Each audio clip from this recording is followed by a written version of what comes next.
이 시간 우리에게 주시는 하나님의 말씀은 신명기 18장 9절에서 14절입니다.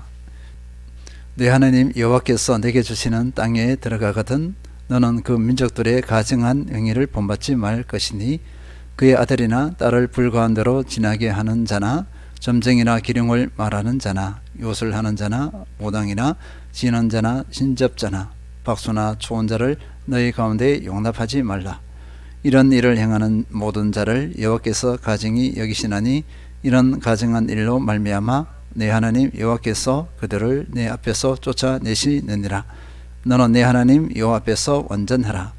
내가 쫓아낼 이 민족들은 기륭을 말하는 자나 점쟁이의 말을 듣거니와 내게는 내 하나님 여호와께서 이런 일을 용납하지 아니하시느니라. 오늘은 내일을 어떻게 직면하나라는 제목으로 말씀을 나누도록 하겠습니다. 작년 어느 기독교 신문의 기사 내용입니다. 무당 역술인 100만 명 시대, 점술 산업 규모 10조. 이 정도 되면 대한민국은 점술 문화가 판치는 나라이다. 무당 역술인 인구가 목사의 5배가 넘는다. 교인 4명 중 1명이 점을 봤다는 조사 결과가 나왔다. 최근 5년 사이에 점을 본 적이 있다는 기독교인이 23%에 달한다고 한다. 그리스도인의 너무나 안타까운 일탈이다. 저는 이 기사를 보고 사실인가 하고 설마 아니겠지 하는 이런 마음이 들었습니다. 저는 아니길 바랍니다. 특히 점술 문화는 스마트폰을 통해 청소년 젊은 세대에 뿌리 깊게 자리매김하고 있다. 교회를 떠나는 젊은 세대는 늘어가는데 점술에 빠지는 젊은 층은 급속히 늘어나고 있다. 한국 교회의 고민이 깊어진다. 아르바이트 전문 포털 알바천국이 1030 세대 1600여 명을 대상으로 진행한 설문조사 결과 10명 중 9명인 90%가 운세를 본 적이 있다고 대답했다.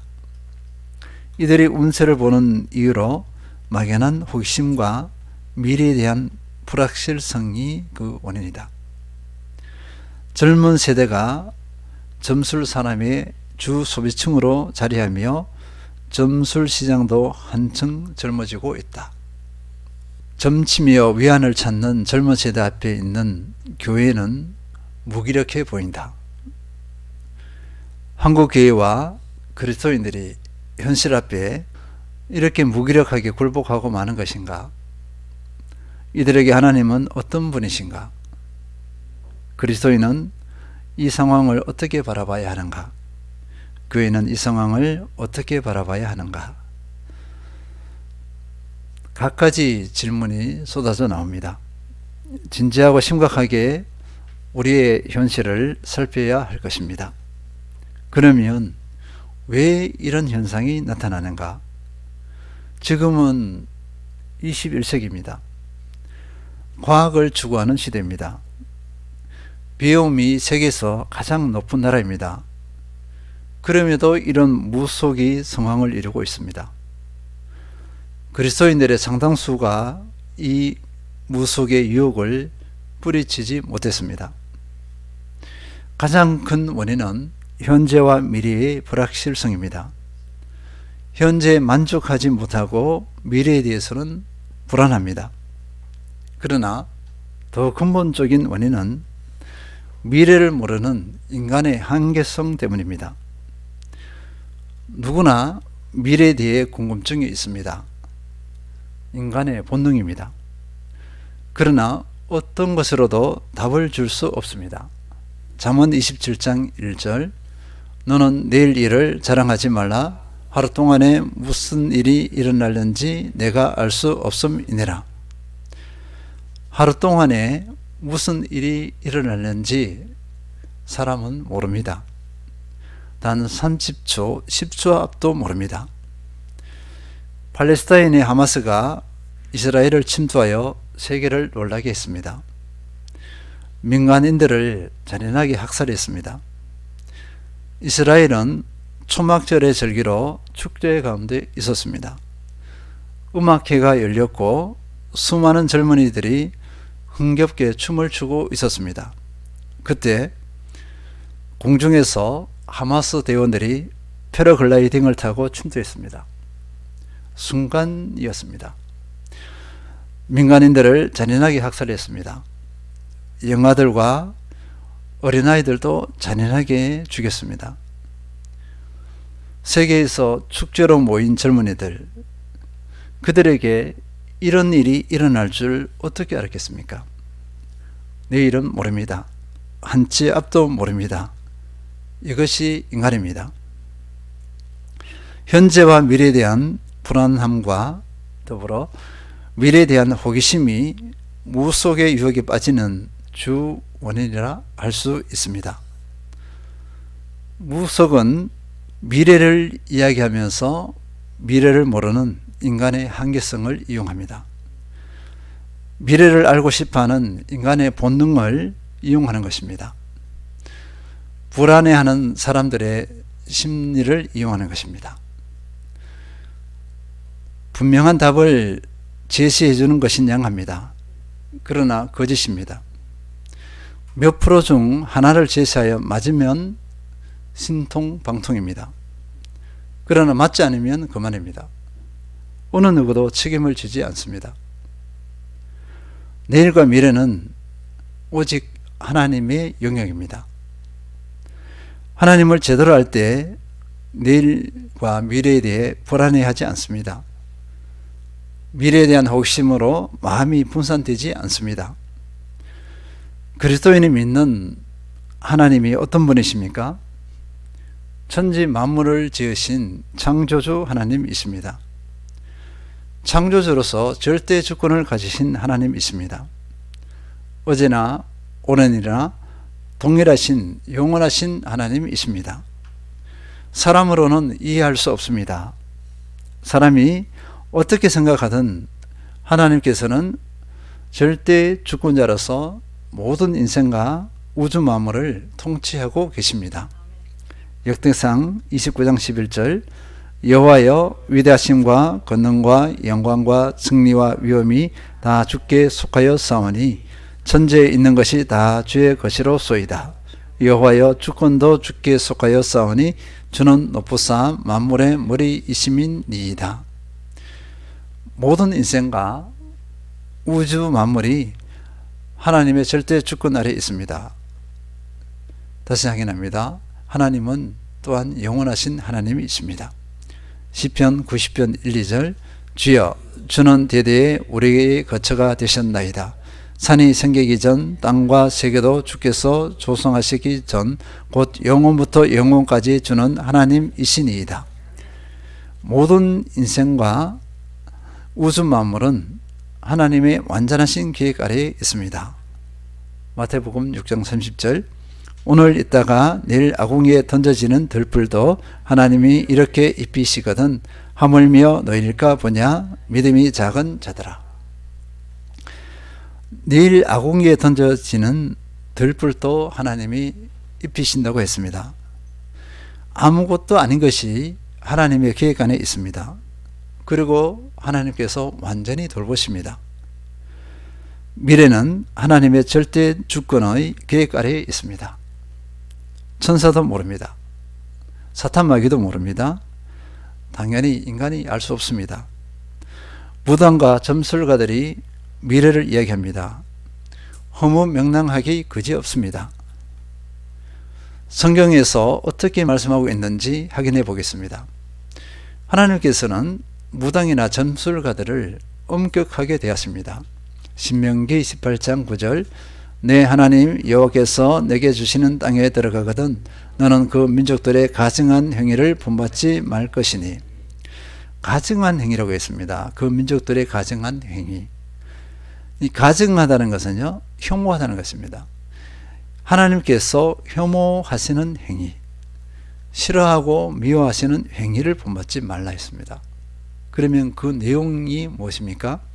신명기 18장 10절에서 11절 그의 아들이나 딸을 불 가운데로 지나게 하는 자나 점쟁이나 기룡을 말하는 자나 요술하는 자나 무당이나 진언자나 신접자나 박수나 추운 자를 너희 가운데 용납하지 말라.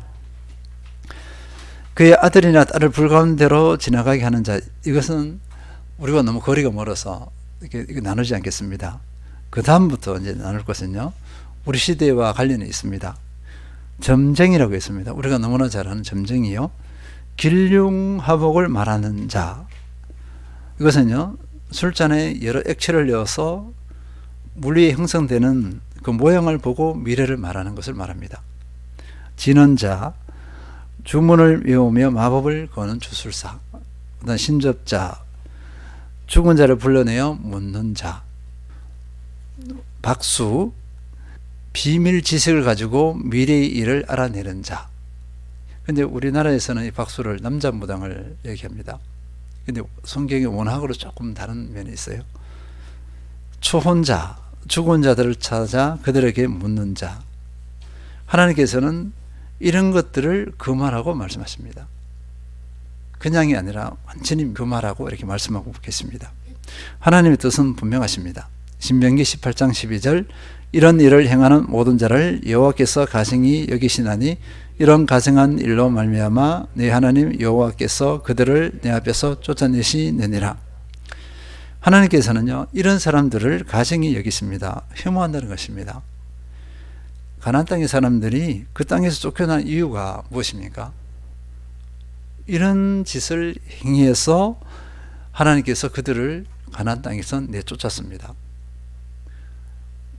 우리가 이스라엘이 그 땅을 정복했다고 하지만 실제로는 하나님께서 내쫓으신 것입니다. 그리고 훗날에요, 이스라엘 백성들이 만약에 이들의 행위를 하면 이스라엘 백성들도 동일하게 하나님의 심판을 받아서 쫓겨난다는 것입니다. 이것이 하나님의 뜻입니다. 신명기 18장 14절, 내가 쫓아낼 이 민족들은 기륭을 말하는 자나 점쟁이의 말을 듣거니와 내게는 내 하나님 여호와께서 이런 일을 용납하지 아니하시느니라. 하나님께서 이런 일을 용납하지 않으십니다. 그이가 미래를 말하는 것입니다.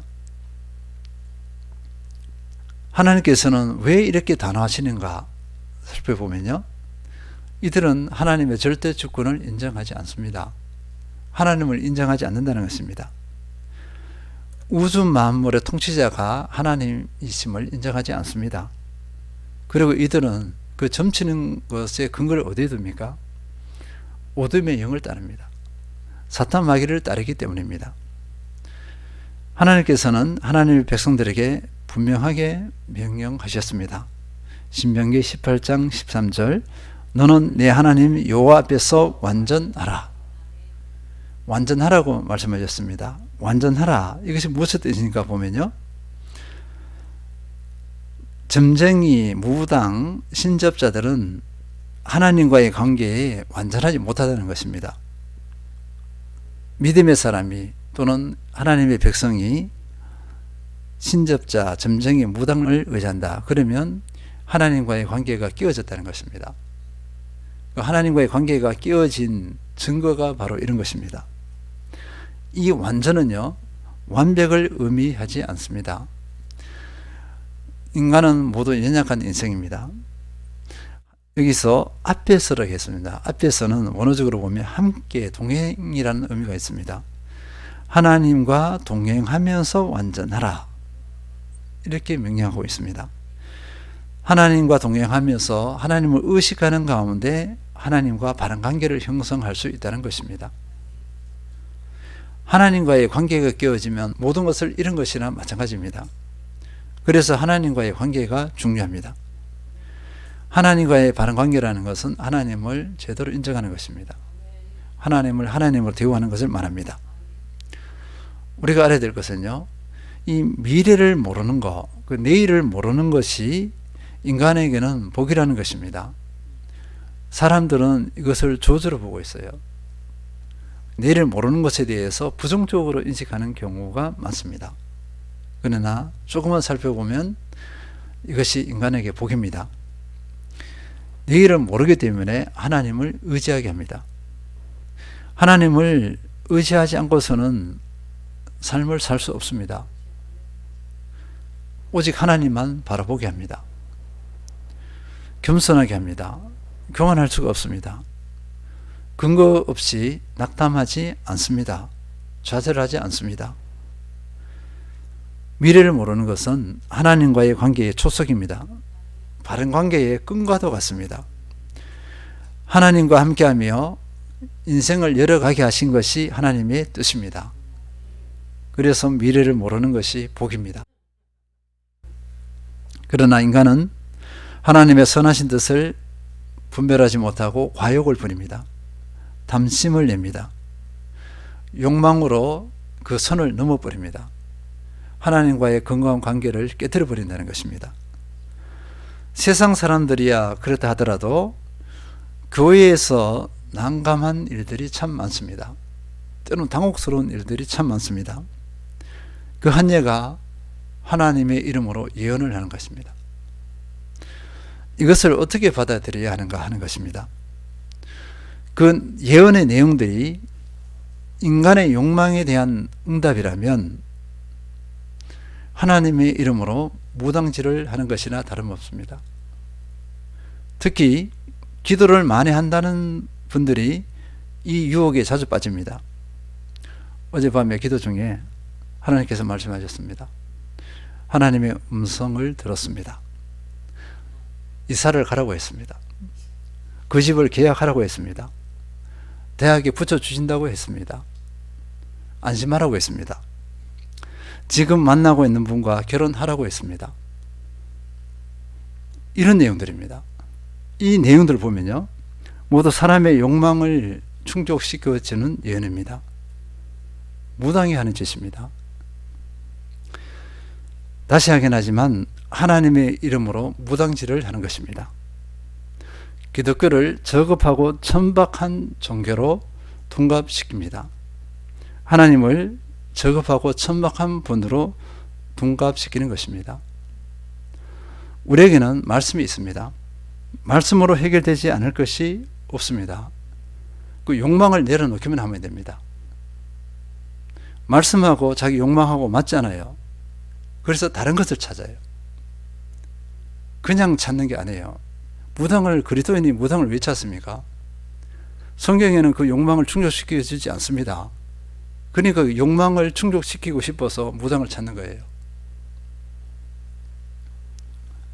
말씀을 통해 내일과 미래에 대한 확신을 가지는 것이 중요합니다. 기본적인 태도는 이렇습니다. 첫째, 하나님을 제대로 아는 것입니다. 마태복음 6장 30절에서 32절, 오늘 있다가 내일 아궁이에 던져지는 들풀도 하나님이 이렇게 입히시거든 하물며 너희일까 보냐 믿음이 적은 자들아. 그러므로 염려하여 이르기를 무엇을 먹을까 무엇을 마실까 무엇을 입을까 하지 말라. 이는 다 이방인들이 구하는 것이라. 너희 전부께서 이 모든 것이 너희에게 있어야 할 줄을 아시느니라. 오늘 있다가 내일 아궁이에 던져지는 들풀도 하나님께서 입히신다고 말씀하셨습니다. 하나님께서는 완전하신 분이십니다. 누구보다도 내 모든 필요를 다 아십니다. 내 참 필요를 다 아신다는 것입니다. 그리고 그것을 채워주십니다. 내 참 필요가 아니면 채워주지 않으셔요. 근데 나는 내 참 필요가 아닌 것을 막 구해요. 하나님 뜻을 넘었습니다. 그리고 나는 하나님의 절대 보호 아래에 있습니다. 하나님은 이런 분이십니다. 욕망을 내려놓고 이제는 미래를 알기보다 하나님 알기를 선택하라. 이것이 하나님의 뜻입니다. 하나님을 알면 미래에 대해서 염려하지 않습니다. 곁길로 빠지지 않습니다. 하나님과의 관계는 더욱 견고해집니다. 하나님 아는 것에 우선하는 것, 이것이 참 지혜입니다. 진정한 믿음입니다. 승리하시는 모든 성도님들 되시기를 기원합니다. 둘째, 내 인생을 알고 내일을 준비하는 것입니다. 인생을 알고 내일을 준비한다. 이 땅에서 우리 인생은 유한한 인생입니다. 찰나요 화살같이 지나갑니다. 그러나 우리 인생에게는요, 본향이 있습니다. 영원한 하늘나라입니다. 하나님의 백성은 영원의 존재입니다. 영원을 누리는 그 주인공입니다. 그리고 믿음의 사람은 이 땅에 잠깐 파송받은 존재입니다. 하늘을 향해 전진해 나가는 순례자와 같습니다. 이 신분, 이 인생에 대한 믿음과 확신이 있으면 이곳에서의 내일과 미래에 대해서 안달하지 않습니다. 믿음의 사람에게서 가장 안타까운 것은 믿음의 사람의 정체성을 모르고 믿음의 사람의 인생을 모르고 이 땅이 다인 것처럼 여기는 것입니다. 이 땅에 소망을 두고 이 땅에 가치를 두는 것입니다. 그러니 썩어질 이 땅의 것에 집착할 수밖에 없습니다. 늘 불안한 삶을 삽니다. 행복하지 않습니다. 이런 인생에게 예수님께서는 이렇게 말씀하셨습니다. 마태복음 6장 33절, 너희는 먼저 그의 나라와 그의 의를 구하라. 그리하면 이 모든 것을 너희에게 더하시리라. 너희는 먼저 그의 나라와 그의 의를 구하라. 하나님의 나라와 하나님의 의를 구하는 것이 내일을 또는 미래를 준비하는 비결입니다. 미래 준비가 뭐 대단한 것이 아니에요. 하나님께서 명령하신 대로 하나님의 나라와 그의 의를 구하면 됩니다. 이것이 영혼을 준비하는 것입니다. 영혼의 것에 대한 준비 없이는 이 땅에서의 어떠한 풍요도 평안을 주지 못합니다. 진정한 기쁨을 주지 못합니다. 참으로 지혜로운 사람, 복된 사람은 하나님의 나라와 하나님의 의를 구합니다. 진정으로 내일과 미래를 준비하는 사람입니다. 영혼을 준비하는 사람입니다. 좀 빗나가는 얘기지만요, 은퇴를 앞둔 또는 은퇴한 저희 친구들이 이후의 삶을 참 걱정을 많이 하는 것 같아요. 그리고 은퇴 이후의 삶을, 노년을 평안하게 보내기 위해서 쓰지 않고 저축하고 저축해 놓습니다. 그런데 그것이 미래를 준비하는 지혜로운 모습인가, 이렇게 물음표를 던져봐요. 하나님의 사람이라면 그 재정적인 준비보다도 영적인 준비를 더 우선하지 않을까, 이 생각을 해봅니다. 우리는 미래에 노년이 되어서 평안한 것을 추구하기도 하지만 그게 나쁜 것이 아니죠. 당연한 것이에요. 그러나 그보다 앞서서 영혼을 준비하는, 하나님과의 관계에 더욱 집중하고 우리의 사명에 집중하는 것이 우선이 아닌가 싶습니다. 승리하시는 모든 성도님들 되시길 기원합니다. 셋째는 하나님을 온전히 인정하고 신뢰하는 것입니다. 빌립보서 4장 6, 7절, 아무것도 염려하지 말고 모든 일에 기도와 간구로 너희 구할 것을 감사함으로 하나님께 아뢰라. 그래야면 모든 지각에 뛰어난 하나님의 평강이 그리스도 예수 안에서 너희 마음과 생각을 지키시리라. 염려가 되는 현재 상황과 미래의 상황 앞에서 그리스도인이 할 수 있는 것, 최선의 것이 무엇인지를 보여주고 있습니다. 너무나 간단합니다. 기도입니다. 그런데 이 기도에 하나의 조건을 달았습니다. 감사함으로 이렇게 했어요. 왜 감사의 조건을 달았는가? 이 감사는요, 하나님을 인정하고 신뢰하는 것을 의미합니다. 하나님을 인정하고 신뢰하면서 기도하라, 이것입니다. 이미 응답하신 것을 믿고 응답해 주신 것을 주실 것이 아니라 주신 것을 믿고 신뢰하는 것입니다. 최선의 길로 인도하신 것을 믿고 신뢰하는 것을 말합니다.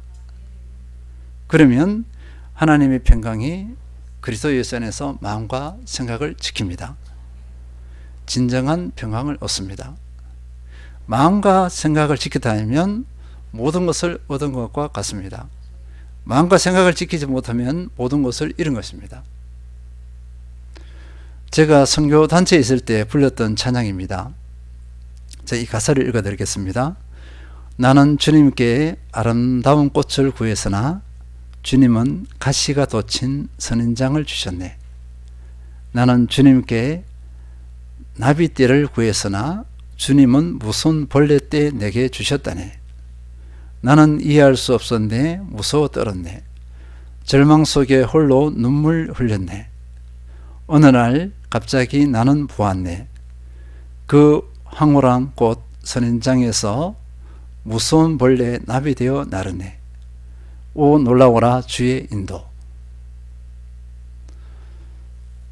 우리가 원하지 않는 것이 지금 우리에게 주어질 수 있습니다. 좌절을 하고 절망할 수 있습니다. 그런데 하나님께서는요, 그것이 최선을 위한 과정으로 우리에게 주신 것입니다. 우리는 몰라요. 하나님의 그 선한 뜻을 모르고 신뢰하지 못하고 우리는 좌절하거나 절망합니다. 그렇게 하지 말라는 것입니다. 내가 원하지 않는 상황이더라도 환경이더라도 하나님을 신뢰하며 감사로 받는 것이 참 믿음이요 참 지혜입니다. 오늘을 감사하고 내일을 감사로 받으면 됩니다. 이런 사람은 하나님의 은혜를 미리 당겨서 누리는 사람입니다. 그렇지 않은 사람은요, 하나님께서 그 열매를 주실 때까지 어떻게 하죠? 계속 괴로워합니다. 고통 가운데 있습니다. 고통을 받지 않아야 될 것을 스스로 고통을 자처해서 스스로 고통 가운데 있어요. 어리석음입니다. 마태복음 6장 34절 그러므로 내일 일을 위하여 염려하지 말라. 내일 일은 내일 염려할 것이요 한낱 괴로움은 그날에 족하니라. 내일 일은 내 영역이 아닙니다. 하나님의 영역입니다. 하나님의 절대 주권 안에서 나를 향한 계획을 다 세워놓으셨어요. 하나님의 영역인데 내가 거기 침범해갖고 근심과 염려를 샀습니다. 얼마나 어리석습니까? 하나님을 인정하며 온전히 신뢰하는 믿음의 사람이 되시길 기원합니다. 정리하겠습니다. 내일 미래는 하나님의 절대 주권의 영역입니다. 어느 피조물도 내일 일은 모릅니다. 인생의 한계성이기도 합니다. 그러나 이것은 인생에게 축복입니다. 하나님의 선하신 뜻이 담겨져 있기 때문입니다. 하나님과의 바른 관계를 위한 초석이기 때문에 그렇습니다. 그러나 사람은 욕망으로 인해서 미래를 미리 알고자 합니다. 하나님의 뜻을 거스르는 것이요 하나님을 인정하지 않는 것입니다. 미래를 알고자 하고 의지하는 것에 마음이 뺏겼다면 하나님과의 관계가 이미 깨어진 것이나 다름없습니다. 얼른 돌이키고 자기를 돌아봐야 합니다. 아직 하나님을 모르고 신뢰하지 않았다는 증거이기 때문입니다. 그리스도인은 불확실한 현재와 미래 앞에서 어떻게 반응해야 되느냐? 첫째, 하나님을 제대로 아는 것을 선택해야 합니다. 둘째, 인생을 알고 내일을 준비하는 것을 선택해야 합니다. 셋째, 하나님을 온전히 인정하고 신뢰하는 것을 선택해야 합니다. 마태복음 6장 34절 그러므로 내일 일을 위하여 염려하지 말라. 내일 일은 내일이 염려할 것이요 한날 괴로움은 그날에 족하니라. 신명기 18장 13절 너는 내 하나님 여호와 앞에서 완전하라.